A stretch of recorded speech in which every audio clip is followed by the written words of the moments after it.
So welcome to my class. Normally I won't put myself on screen, but some of you may have never met me before, so here I am. This is what I look like. Hi. So if I need to talk with my hands or something, I guess I can do it. But normally I will leave the camera off. And I have a few things I want to discuss with you to start this course. First of all, where did this course come from? So around about April 12th through 18 of last year, that would be 2018, from the office of John Tubman came a survey that was done. They interviewed graduate students. So let me pull up some things about that survey. I'm going to show you what the questions were and some of the basic answers that were given. Okay, so the question was posed, the university is considering creating this course that we are now in for undergraduates and graduates, and we're not really sure if it would be 1 credit or 3 credits or online or in-person, pass-fail. We're not really sure, but we think we'd probably put R, Excel, and SPSS, and these various things will probably go in the course. And do you think this would be a good course? And again, we did not interview undergraduates, but we did interview graduate students for their input. And there was some interest, and this varied. Some people were very interested and some were, they should have said uninterested. I didn't write the survey. Disinterested means fair-minded. Anyway, there you go. What school are you in? And you can see the representation for the people in the survey. Another thing that was interesting is question 9. What statistics software have you used? Indicate your familiarity with each. Okay, and so then this is their experience level. A lot of people use a lot of Excel. We're going to spend a day talking about Excel, so I guess that's the thing people use a lot of. And what degree programs are they in? They range from PhD, Masters, MBA, all sorts of different degrees, and they answered this survey for us. And they gave some free response answers too. Okay, so then let's go to the next step then. What do we do if we want to have a new course? This is a university. So we go to the Faculty Senate, and the Faculty Senate says, hello, all new curriculum and course approval go through us. We have the responsibility for that. But then the department says, that's a long process. We don't know how committed we are yet, and we also don't entirely know every little detail about the class. We're still kind of exploring this. And so, okay, we have this other thing to the rescue. We have something called Selected Topics Non-Recurring. We have it at the 600 level. I don't know why that's coming up. Okay, but we also have this same thing at the 400 level. We have a Selected Topics Non-Recurring. What this means is it's kind of like an independent study, but a whole bunch of people are in it together. And you are allowed to take 496 as many times as you want and still get credit for it each time, provided it's a different selected topic, just as if it were a different independent study. So this is our flexibility here. We're allowed to do a lot. We're allowed to be flexible and change our minds, and this is what this course is designed for, so that we can explore this course as it exists. And then what happens is it will progress to the point, if it's a popular course and people like it and it fits well in the curriculum, then it will become a permanent fixture in the curriculum. So I wanted to thank you very much for being with me on this exciting journey as we build the curriculum, as we figure out what the university wants to do with this course. Right now we have more undergraduate than graduate students, so we have more people enrolled on the 496 side than the 696, and we have more in-person than online. And one thing to note is that because there is a difference between 400 and 600, there's a requirement that I pitch the class differently to those two groups. What we typically do in statistics here is we tend to give a heavier project component to our graduate students. So the undergraduates, if they wish, may rise to the requirement level of the graduate students. That's their choice. But the graduate students may not drop down to the undergraduate level. Okay, so that's how that goes. All right, so moving right along, I want to talk about the things we do know, what we do have set in the syllabus so far. And so I will crack open the syllabus and talk a little bit about that. All right, so notice this is still a preliminary syllabus. We don't even have a room yet. So hopefully by the time you're actually watching this, there's a room. But if you're an online student, you don't care if there's a room. This textbook, first of all, there's no required textbook. This is optional. Any textbook is optional, but you need to have some sort of Stat 202 or Introductory Stat textbook, and I have a humongous pile of them in my office. So anybody who wants to borrow one, you just come and borrow one from me and give it back at the end of the semester. You can also buy these things online. They're very inexpensive. But if you're planning on doing graduate level work in statistics or undergraduate work in statistics, you probably need a copy of a textbook. If you're an online student, you have to use Duo. If you're not an online student, you may be able to get away without using Duo, but I will ask you to please set it up anyway. This will give you more flexibility.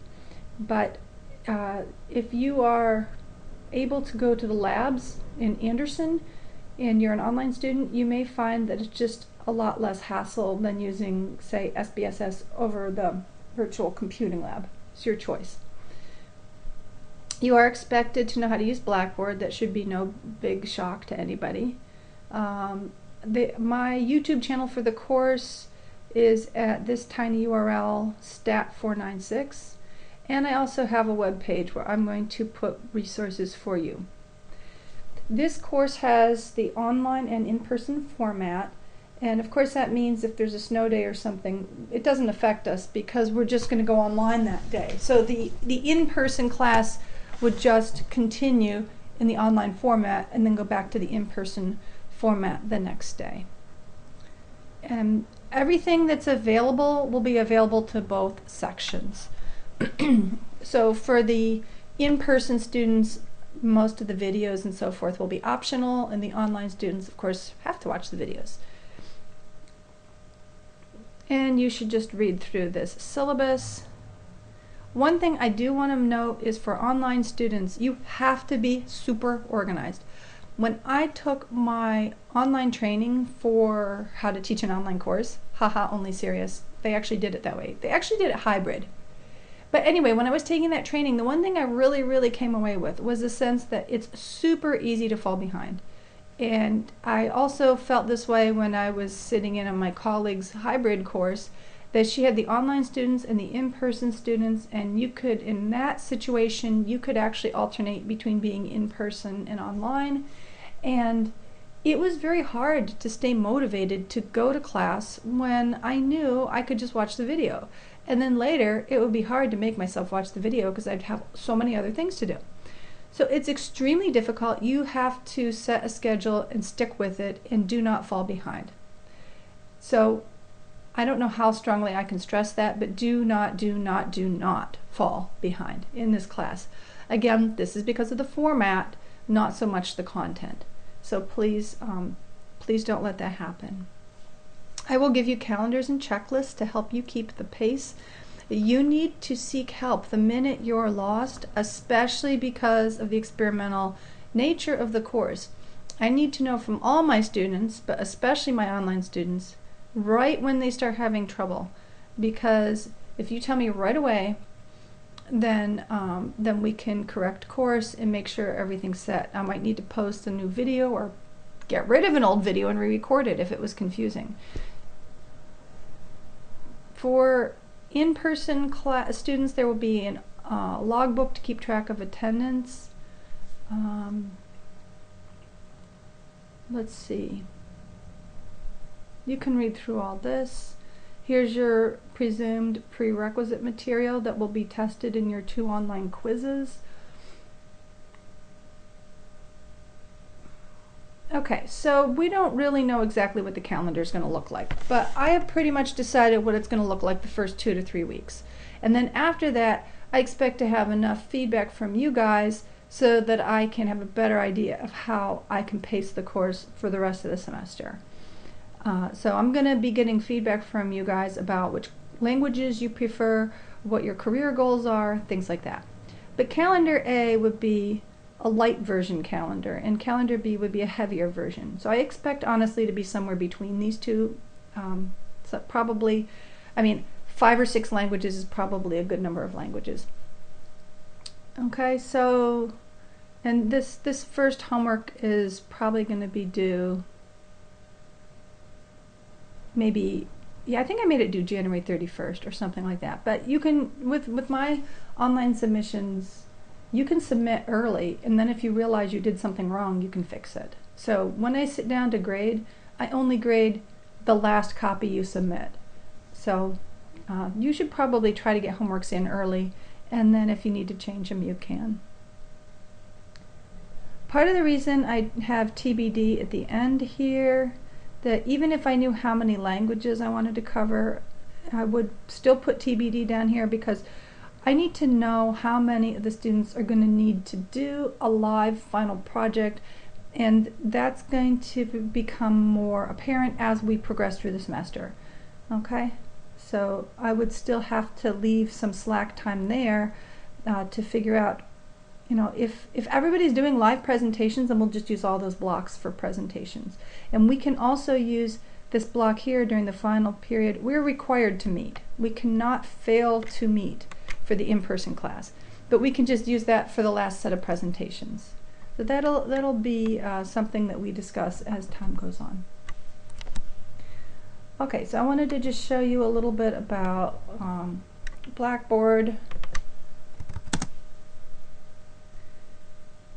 and show you the shell. I have the shell for the online students and the shell for the in-person students. I'm going to just look at the online shell.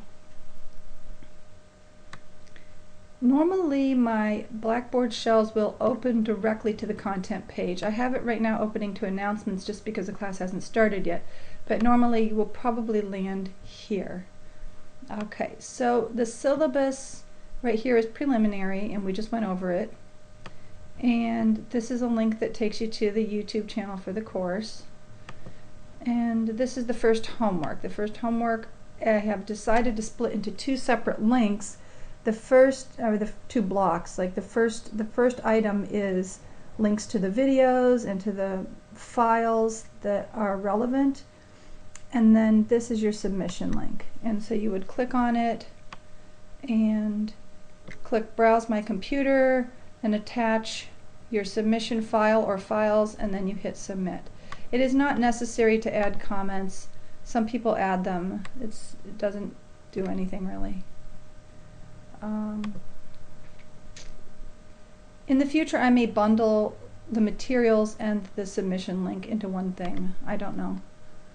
I'll just show you what this looks like on my side. So when I create a submission link, I say how many points, individual submission, and I just say unlimited attempts. So that's so that you can just keep resubmitting if you realize you made a mistake, but I'm just going to sit down to grade it once, and then I will look at your most recent submission. Okay? If you find that you can't resubmit something, just let me know and I will open that up. I try to make that available from the beginning. Okay, so yeah, I will show you my, well, maybe I won't show you anything. There we go. The YouTube channel. This is what it looks like. You don't really have to visit it directly. I'm going to give you links directly to all the videos as you need them. And there's a couple videos on this Vimeo page. I have a whole bunch of these different channels, but I'm going to give you direct links. That if you just wanted to go look, you could, but there's really no need. So here's how you're going to actually reach my videos. You're going to go to this page, and you're going to log in. And everybody has the same login. This is just to keep web browsers, web scrapers from grabbing my content, because I'm not ready to make it public to the world yet. So this is the link to show you how to set up and log your attendance for the in-person class. And this is going to be explained in homework 1. And this is advice on how to get Duo working. So I have had a lot of fellow faculty members ask me about Duo, and so I've collected together the 4 different links of the official AU advice on Duo, so that might help you. If you are on campus, you can try just clicking right here and it'll take you to, it won't work here, but if you're on campus, going directly there should just walk you through the steps, and you shouldn't have to stress out about it. My advice is to just register your phone and don't ask for any software downloads. This is my opinion, but it keeps this process cleaner. It means you're going to get a phone call every time you try to log on, but it means you don't have to put any software on anything, and that means you can log in from any device, and you don't have to reinitiate or reinstantiate Duo on each separate device that you might own or have access to. So I find that the cleanest. It doesn't work if you're planning on going out of the country where your cell phone doesn't work. It doesn't work if you have to use the computer in a place where your cell phone doesn't get through for some reason. Okay, but if you have cell phone service where you're planning on working, I think it's the easiest. And I have a video here to show you what it looks like after you've got the process working. Okay, so that's Duo. And then most of everything you're going to deal with in this class, you're going to be spending a lot of time on this page. I'm going to be spending a lot of time setting up this page, and you're going to be spending a lot of time poring over it. I have found some online articles that I want you to read. They're over here. Here are just all the handouts for class. Here's some slides. These are the slides that go along with these videos, and that's going to be what we cover the first week in class. So this to-do list, I'm going to put little stars, because you know, when you look at something on a web browser, you can't tell if this is just wrapping around or not. See, like, so I put a star at the beginning of each item, so you know that there's 4 things on your to-do list. Make sure you do them all. And for online students, there's an additional to-do over here this week. This placeholder is for this video I'm making right now, but then you can just click on this and you get a video. Okay, and then this is the set of slides that I was using when I made that video. So it should all be pretty intuitive once we get going. There are 14 weeks, and I'm not numbering the week off, and then the 15th week is the week where we have our final exam. Or we don't have a final exam in this class, but the final exam period. Okay, so I think that's about it. Let me look through my checklist to make sure I talked about everything.